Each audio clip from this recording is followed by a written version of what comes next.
Okay, welcome back everybody. As you can see, we're going to be doing a few more figures today. Specifically something I was asked to demonstrate how to do. Before we get started, I want to answer a couple of questions I was asked in the last week. One had to do with the pliers.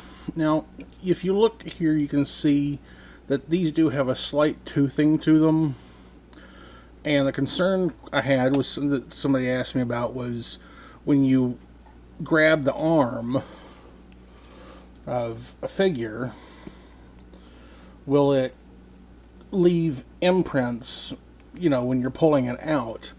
Now, for the most part, you can get away with, especially on a lot of the male figures, the arms are a little bulkier and you can just grab the arm and pull it out, the shoulder joint.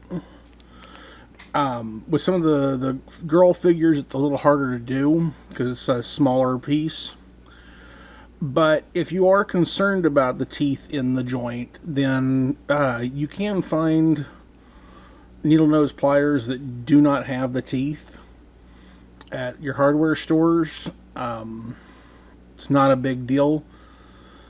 But the thing of it is that this has not really ever been an issue with me. I've had the teeth scrape paint before, which can be a little bit of a thing, but 90% of the time I'm repainting figures anyways, so I'm not terribly concerned by the fact that, it's messed up a little bit of paint. As long as the plastic has gotten, as long as you've gotten your water hot enough, and it has thoroughly gotten the plastic softened up, anytime that there's like tooth marks, they pop right back out when the figure cools. So this has not been an issue for me. Like I said, if it is an issue you're concerned about for your figures, then go ahead and find a needle nose pliers that don't have teeth. They will still work just as well. Again, tools that I've got something to be able to pull the figures out of the water because they will be hot. I've got a couple of butter knives as well that I use, and I'll show you exactly how that'll be done in a few minutes, and then my pliers. Second question actually has to do with the discoloration of the figures. The primary reason that discoloration happens, and unfortunately I don't have any, I have at the moment that I can show you this. I might intentionally do it to this Picard just to show you. But a lot of times, especially the chest, the torso sections will get discolored. And everybody describes it as sort of a white or gray film over it. I don't have this actually happen very often. And if you remember in my last video, shortly after the water actually became to a boil, I turned the temperature down. And I think this is the big trick in this, is that you want to get your water to right around between about 195 and 200. That temperature seems to be perfect for getting the glue loosened, getting the plastic softened so you can work with it, but not going so hot that it starts to discolor the plastic. So I'd like to get a few other people's opinion on that and try that. That's just my theory, is that what's happening is you're probably letting the water overboil. It's getting up to a much higher temperature, and that extremely high temperature is causing the discoloration of the figure. So the main thing that this video is going to be about today is the knee joint peg and the arm joint pegs, which are the same thing. I'm going to be getting this knee joint here out today. It operates the exact same way. The arms are just a tiny bit smaller, but I need to switch out the legs. Actually, I need to take this Picard apart in a lot of ways. But the way it's going to be done is, if you see there, and here, let me flip this upside down so it'll make sense what I'm talking about. There's two sections here. There's what I call the U joint and the T joint. The U is the parts here that make a cup around the part going down into it. And then, yes, Captain Picard's pointing at it for me. Then there's a little peg that runs through it. to give it a bigger demonstration, basically you have this and this. And then a joint runs through here and through here and pulls it all together. Now, what you've got to do is get the plastic soft enough so you can take one of the sides of the U-joint and pull it out. You see, right now, if I was to try and do that on the Picard here, you see, it doesn't even want to budge. So you got to get it soft enough that you can pull one of the sides out. Once that side is pulled out, you can use your needle nose pliers to grab hold of that peg and pull it straight out. So that's what I'm going to be demonstrating for you here in just a few minutes. Looks like the water is getting just about up to temperature. I've got a few things I need to work on before we get to the legs. So I'm going to go ahead. I got this Tasha Yar I've got to break down and a couple of others. And I'll come right back to that in just a moment. So I have already started breaking down a bunch of this and gotten down to what I need. Here's those Picard legs I was talking about. I've got the other set of legs and the water getting warmed up. Real quick, I did want to talk about, if you see this little rubber still right here, it's a little rubber gasket that goes around that peg that's connected to the legs and goes up into the torso. Now, this is actually kind of important. Let me real quick show you the Picard on the Picard body. That what this does is that it actually creates a friction fit when you connect it. So when you're deconstructing your figures, try not to lose this piece. It'll actually be really important as you're working on your putting your figures back together. Now then, let me grab one of these legs out. Now this is nice and soft. I can, oh, that popped out nice and easy. And I'm not even gonna, let me show you. There's the, what I called the T piece that sticks in the one direction. This is the U piece, and you see that that little peg is right there. I'm not even gonna bother with pulling that out. So I'm gonna, when I get the other leg loose, I'll just use that peg to pop it in. One thing I need to make sure that I'm looking at and keeping track of, this is the left leg.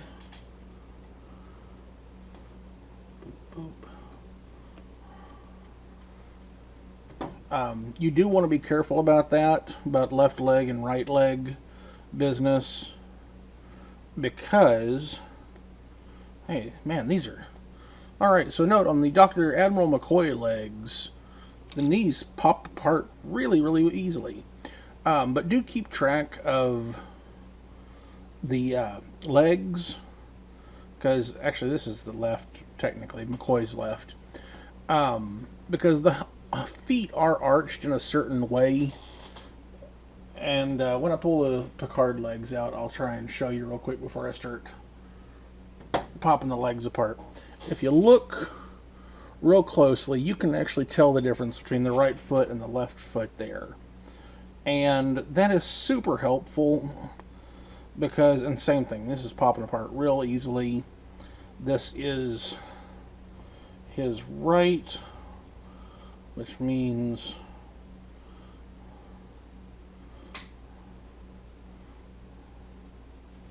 this one, and so I'm gonna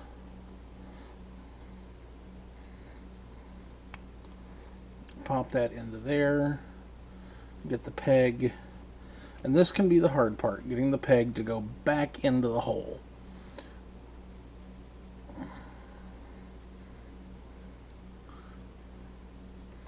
And this is where your pliers can help, but it's usually just a lot of finagling it around.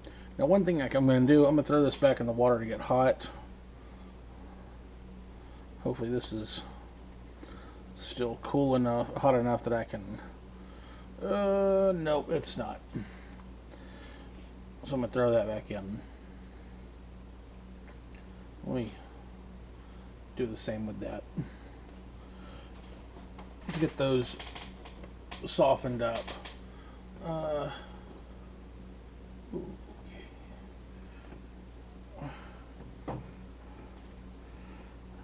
quick.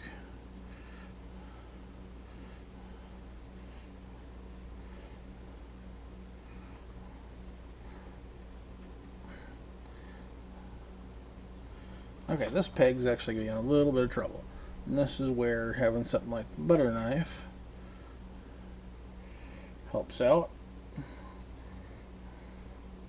Because you can kind of get it in there, wedge it loose, and there we go. Come on. Got that out. Let me go ahead and slip this other leg back on, and we're not quite there yet.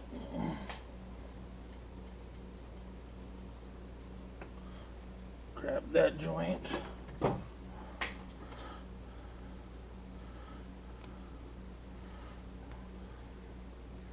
Now that it's softened back up, and I'm going to throw these all back in the water because I'm going to actually use a different tool on my toolkit here. I've got this little teeny tiny, I don't know if you can see it, reel right there, and it is great for what I need to do now, which is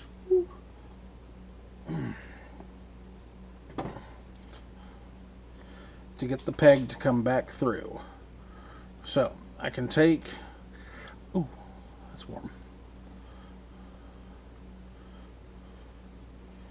and sorry if it's not being able to show this.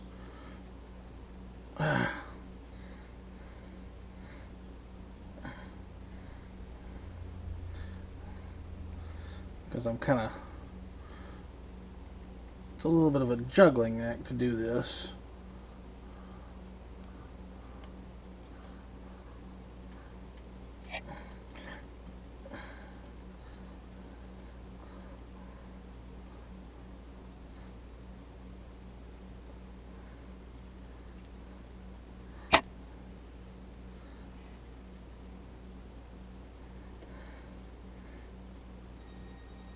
And all right.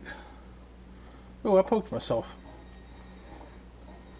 And there we go. That leg is now all put back together. I'm going to continue doing that with the others, and I'll be back with you in just a minute. Okay, I've got these all assembled back together, and as I warned you in the first video, be very careful. I'm okay with the fact that I nicked myself a little bit. Did get a little bit of blood on my finger there. That'll wash off in a minute. But I managed to get the pegs back lined back up and in there, and have all of these legs now together the way that I want them. And you see I've got them on correctly so that the toes are angled the right direction. And that's going to be it. Again, if you've got any questions, please feel free to send them to me, and I will do my best to answer them. And that's going to be it for today. Thank you, and have a good one.